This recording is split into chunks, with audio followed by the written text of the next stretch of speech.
Rakyat nggak boleh bicara, mulutnya diplester, itu malah berbahaya.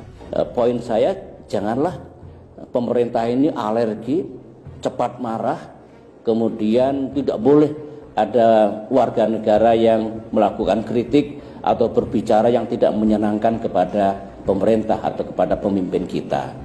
Sekaligus dalam hal ini kepada Pak Luhut Panjaitan, sahabat saya juga, mungkin harus mengurangi pemerintah ini mengeluarkan statement yang nadanya ancaman, ya. Tidak baiklah. Ya memang pemerintah punya kekuasaan, Pak Jokowi punya kekuasaan, tetapi kekuasaan ini kan bukan untuk menakut-nakuti rakyat, untuk mengancam siapapun. Kalau misalkan pemerintah ingin menyampaikan, sampaikan dengan baik. Sangat bisa ditempuh cara-cara seperti itu. Jadi pesan saya adalah, atau harapan lah ya, kalau pesan dikira nanti berlebihan, harapan saya rakyat punya hak untuk menyampaikan kritik, pandangannya, ketidaksukaannya kepada negara.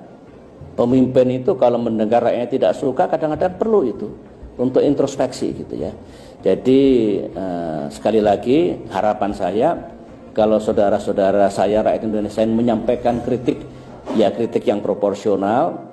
Kalau statement yang seperti pemerintah berbohong tentu harus disertai bukti. Tapi silakan gunakan untuk kepentingan bangsa kita. Nah, harapan saya untuk pemerintah ya tidak perlu arogan, ya tidak perlu saya punya kekuasaan, awas saya lakukan sesuatu nanti. Begitu harusnya. BIN intelijen tidak boleh menakut-nakuti rakyat.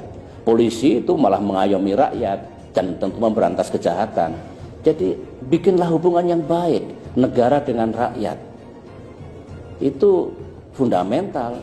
Konstitusi kita sebetulnya oleh para pendiri republik diniatkan dulu tidak boleh menjadi negara kekuasaan, tapi juga tidak boleh rakyat itu di dalam menggunakan kebebasannya absolut. Ayo bareng-bareng, jangan kelewat batas. Kalau itu yang terjadi di masa depan ini akan baik. Dulu saya memimpin kurang apa? Dikritik, dihajar, dihujat, tapi pemerintahan saya tidak jatuh, ekonomi tetap 6%, demokrasi hidup, saya selesai alhamdulillah tepat pada waktunya.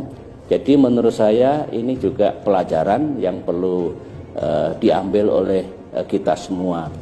Dan memang sekarang maaf ya, tidak banyak kritik pada pemerintah, kritik kepada Pak Jokowi mungkin baik untuk stabilitas ya mungkin. Tetapi saya dulu negara juga tidak jatuh meskipun dikritik habis-habisan. Cuma yang dulu mengkritik saya sekarang banyak diam, mungkin malu mengkritik mungkin. Tapi tidak apa-apa kok, asalkan ada takarannya. Ada takarannya, tidak kelewat batas dan jangan fitnah. Tidak boleh menfitnah presiden. Tidak boleh. Tetapi penguasa tidak boleh sangat arogan dan niatnya untuk melakukan pembungkaman terhadap rakyat yang ingin menyampaikan pandangannya. Bawa ajalah ke suasana kekeluargaan gitu. Meskipun hukum ditegakkan kalau sudah kelewat batas. Kalau sudah fitnah ya harus kita gunakan. Saya juga begitu dulu. Dikritik 1000 kali, dihujat ribuan kali. Saya masih sabar, tapi kalau fitnah mesti saya bawa